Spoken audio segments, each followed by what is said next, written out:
Chegamos ao último programa de 2022 e também o último programa desta temporada, em que nós voltamos o nosso olhar para os desafios da primeira Assembleia Eclesial da América Latina e Caribe, realizada em novembro de 2021.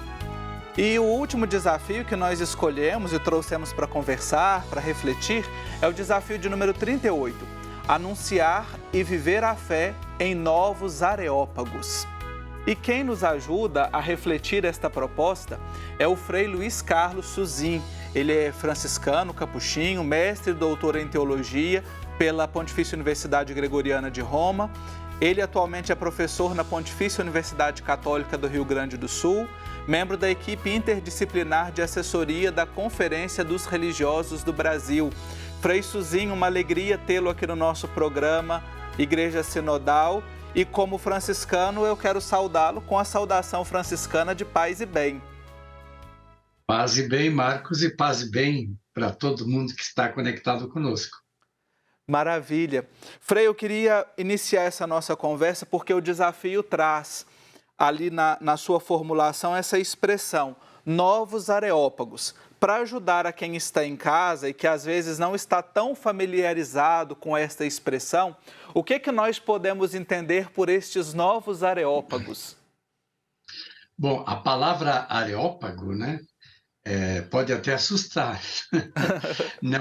Não tem nada a ver com aeroporto, viu? É uma palavra tomada dos Atos dos Apóstolos e lembra aquele momento em que Paulo se confrontou com um desafio que ele teve na evangelização quando ele passou por Atenas.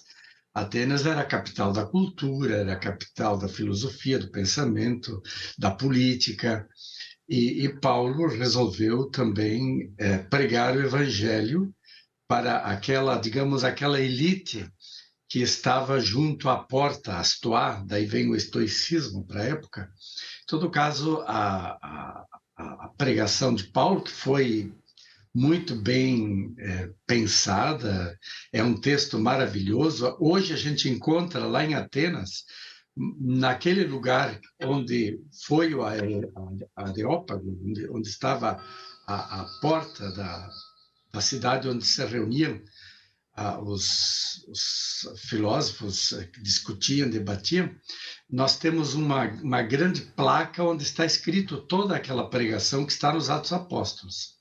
Então, Areópago vem daí, né? Vem do desafio que Paulo aceitou de pregar o evangelho numa situação até bastante difícil, porque era uma linguagem muito exigente. Tanto é verdade que os frutos foram mais ou menos, não foram... Tanto é verdade, no Novo Testamento nós não consta uma comunidade em Atenas. De Atenas ele foi para Corinto, e em Corinto, sim, no meio de pessoas mais simples, trabalhadoras, no meio daqueles artesãos, e numa cidade extremamente pluralista e até confusa, ali Paulo realmente criou raízes, quer dizer, a comunidade cristã criou raízes. Em outras palavras, o areópago cristão está mais para Corinto, olhando para o Novo Testamento, do que para Atenas. Sim. Bom, essa realidade que nos ajuda a introduzir no tema, né, que tem bastante a ver com a sociedade em que nós vivemos, né? Assim, o Frei Suzin nos contextualizou essa reflexão a partir da experiência de Paulo, e hoje eu quero trazer a partir do Papa Francisco. O Papa Francisco, em diversas ocasiões, inclusive antes do início da pandemia, ele disse que nós não estamos em uma época de mudanças, mas que nós estamos numa mudança de época. E que certamente isso implica anunciar e viver a fé nos novos areópagos, né? Considerando estas mudanças. Quais que são, Frei Suzin, a partir da sua experiência também, do seu olhar, os principais desafios dessa mudança de época que nós estamos vivendo? De fato, a gente examinar a realidade, olhar para as sociedades de hoje, nós temos que falar sempre no plural, sabe? Não dá para reduzir a sociedade a a uma análise muito simples, ficaria simplista demais. Por isso que o pluralismo da sociedade é intenso, é grande, e ele tem dois lados, né? O pluralismo pode ser muito rico, a vida se faz na pluralidade, no pluralismo, a vida é biodiversidade.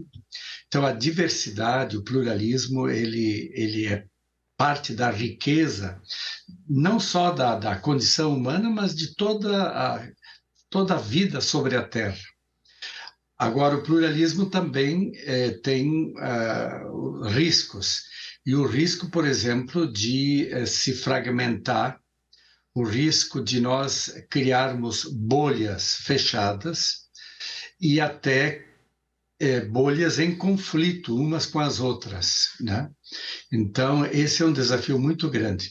Eu acho que, em alguns aspectos, nós precisamos voltar para aqueles 3 primeiros séculos da Igreja, quando a Igreja não era uma maioria, quando a Igreja ainda não tinha se estruturado com a política, com a cultura, com as classes governantes, né? E vivia naquele mundo romano como pequenas comunidades, formando uma grande solidariedade entre elas e vivendo intensamente essa vida comunitária.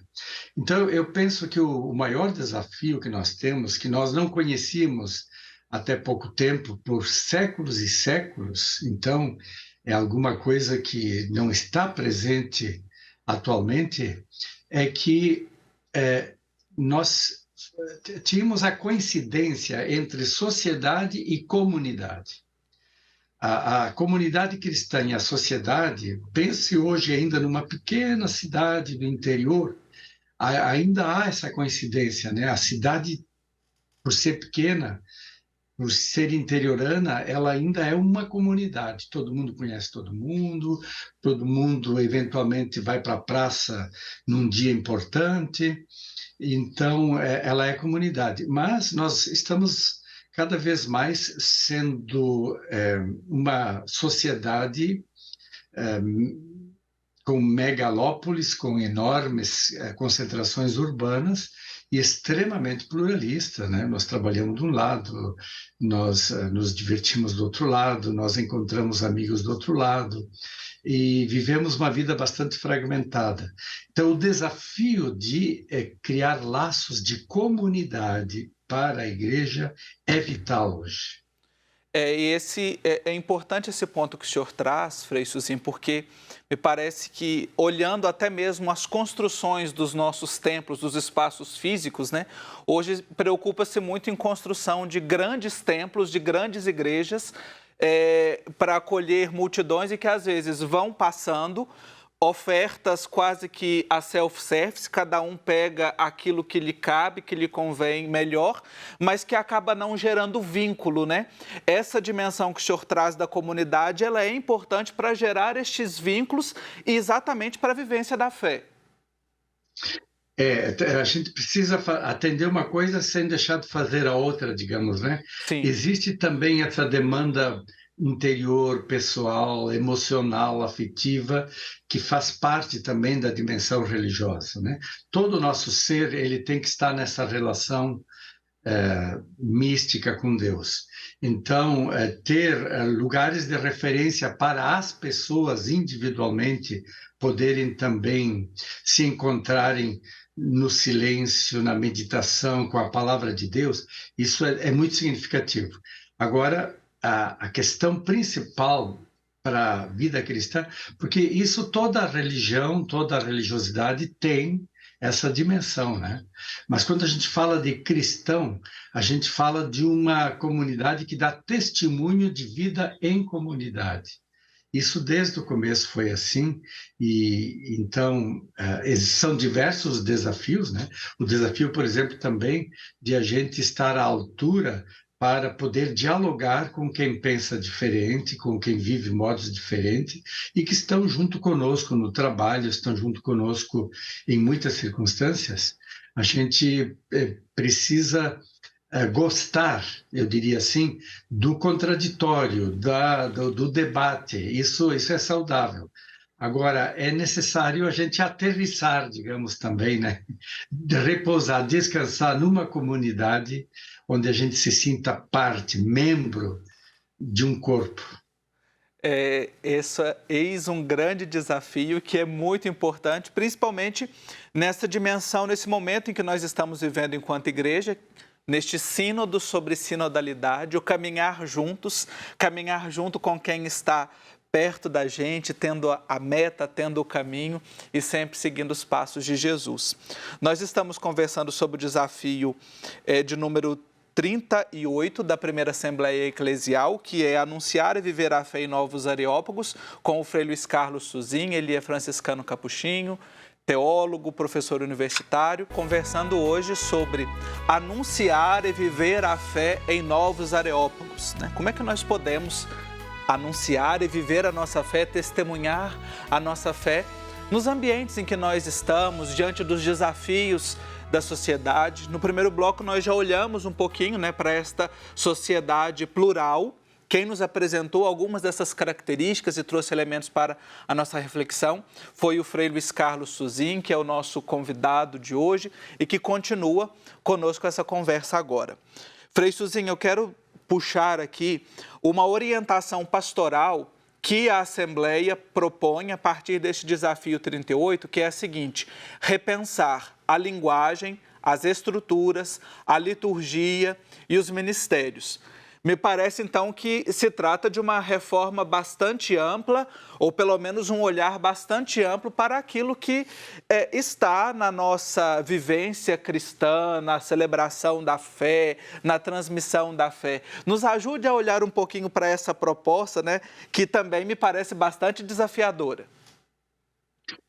Olha, para facilitar essa atualização, e estar à altura do desafio de uma liturgia, uma linguagem, ministérios, serviços adequados no mundo de hoje, convém, quando eu digo mundo de hoje, significa que não é o mundo de ontem, mas o mundo de ontem, de anteontem. Quer dizer, essa linha da história, ela nos ajuda muito a compreender que nós não temos, por exemplo, uma liturgia de sempre, ministérios de sempre, que são imutáveis, inamovíveis. Existe uma dimensão histórica na nossa expressão cristã, na nossa expressão comunitária, na nossa linguagem, inclusive, no nosso modo de nos apresentar, existe uma dimensão histórica. Então, a gente se aprofundar um pouquinho no conhecimento da história de todos esses desafios, ou seja, na história da liturgia, na história dos ministérios, né? Na história da presença da igreja no mundo, assim como viemos tendo 2000 anos de igreja, né? Tudo isso, por um lado, é muito rico, mas, por outro lado, também mostra que ela tem um dinamismo de contínua renovação. Contínua renovação.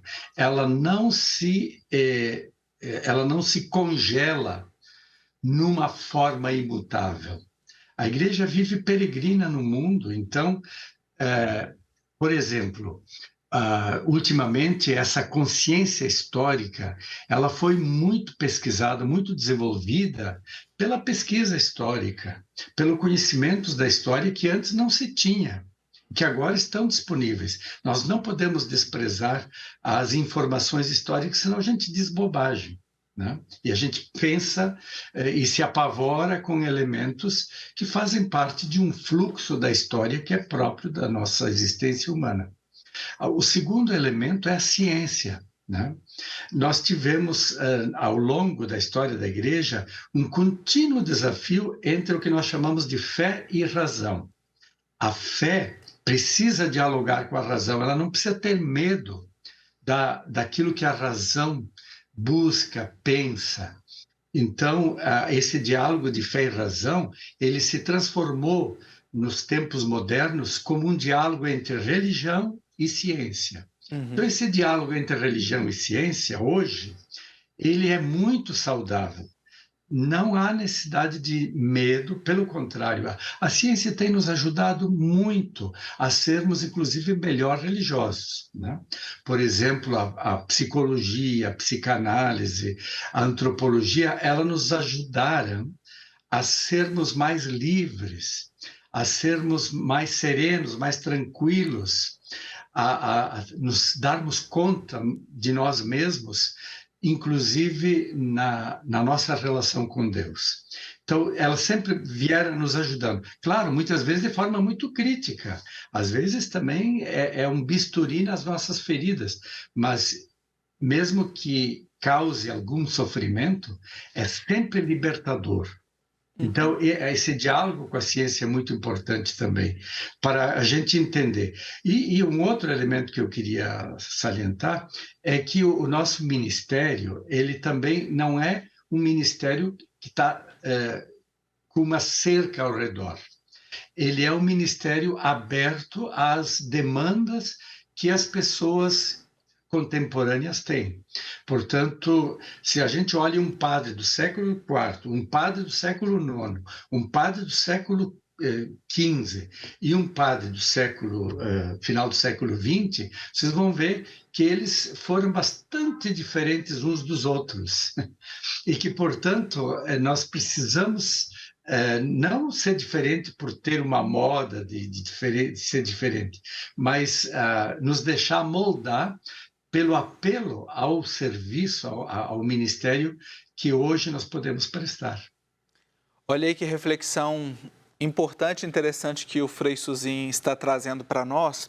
E eu quero pegar nessa última dimensão, a dimensão do ministério que o senhor trouxe, para pegar um elemento que caracteriza bastante o anúncio da Boa Nova, o anúncio da fé, que é a dimensão da catequese, né? A transmissão da fé toca diretamente a questão da catequese. Inclusive, esse olhar histórico ele é tão importante que o Papa Francisco instituiu recentemente o Ministério de Catequista, né? Então, é algo que se dá acompanhando também o movimento do tempo, da nossa realidade. Como é que nós podemos, Frei Suzin, viver este anúncio da fé, anunciar a fé, para que ela não seja só uma transmissão de conteúdos, mas para que nesses novos areópagos ela leve a uma vivência da pessoa de Jesus, seja testemunhal, se assim podemos dizer?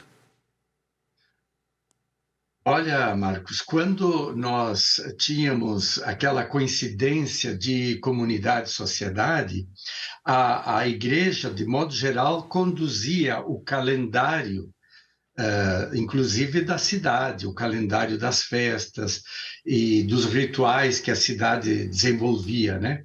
E aquilo tudo, inclusive também a igreja desenhava a geografia da cidade, a torre da igreja significava sempre o centro da cidade. Então, aquela inserção naquela vida, ela era educadora para as pessoas. Bastava crescer naquela cidadezinha, naquela comunidade, a gente se tornava um cristão adulto. E a catequese podia ser simplesmente transmitir doutrina. Hoje, simplesmente transmitir doutrina, conhecimento, é um elemento importante, mas reduzir a isso não vai ser eficaz, de forma alguma. E eu diria que há duas direções, uma que a igreja está mais antenada já, né? Sobretudo nos processos de iniciação à vida cristã. O processo de iniciação à vida cristã, que significa a criança, o adolescente, ou o jovem que se prepara para a Eucaristia, que se prepara para o Crisma. Então, aí nós temos os processos de iniciação, mas o processo de iniciação incluiria o batismo também. Ou seja, nos grandes momentos da vida, que pode ser também o casamento, pode ser o envelhecimento, o adoecimento, nós precisamos intensificar a nossa catequese, ou seja, aprofundar a nossa vida espiritual em momentos cruciais. E ela se faz, além do conhecimento da doutrina, ela se faz, em primeiro lugar, numa introdução em todos os elementos da vida de uma comunidade. Uma introdução à liturgia, uma introdução nos ministérios, e isso se faz para dentro da comunidade. Isso a igreja, por exemplo, no Brasil já se deu conta fortemente disso, mas tem um calcanhar de Aquiles aqui que eu estou batendo bastante ultimamente, é que nós precisamos ter mais coragem para enfrentar um outro elemento que é típico da iniciação cristã e, por isso, típico da catequese, que é também a dimensão de assumir os desafios sociais da vida cristã adulta e assumir isso, inclusive, com os seus riscos, como verdadeiras provas de iniciação. Porque isso é a antropologia que nos ensina. Em sociedades as mais diversas, sobretudo as sociedades bem tradicionais, né? Bem arcaicas até, elas sempre puseram o menino para se tornar adulto numa situação de prova. Como hoje nós temos, em certa medida, o servir o exército, por exemplo. Uhum. Tem que ter provas até extremas. Às vezes o exército simula guerras para a pessoa enfrentar situações extremas. Como cristão, nós precisamos enfrentar situações extremas da nossa cidade, da nossa realidade. Não precisa inventar guerra, não precisa inventar sociedade, dificuldades. As dificuldades já estão aí, né? Então, aceitar, por exemplo, conversar com uma pessoa em situação de rua, aceitar com a pastoral da criança, ir lá na vila, conversar com as mães das crianças e as crianças, aceitar fazer uma visita com a pastoral carcerária. Essa dimensão da pastoral social deveria ser incorporada na iniciação cristã e ser verdadeiras provas que vão dando aptidão para a pessoa realmente receber o sacramento. Eu gostaria de bater muito nessa tecla, porque então a gente se torna um cristão adulto, um cristão que é um cidadão, que como cidadão sabe ser cristão e como cristão sabe ser cidadão. Porque senão a gente, como cristão, parece que vai entrar numa redoma e como cidadão vai viver uma outra vida, fica uma vida meio dupla, assim. Excelente reflexão e contribuição do Frei Luiz Carlos Suzin, capuchinho, teólogo, que trouxe para nós hoje neste programa. Frei Suzin, muito obrigado, viu, pela sua ajuda e pelos apontamentos que o senhor fez aqui no nosso programa de hoje. Obrigado pela oportunidade e obrigado a todos por estar conosco. Tá joia, um abraço. E a gente encerra o programa de hoje recordando uma fala do Papa Francisco sobre o anúncio na Evangelii Gaudium, no número 11. Um anúncio renovado proporciona aos crentes, mesmo tíbios ou não praticantes, uma nova alegria na fé e uma fecundidade evangelizadora.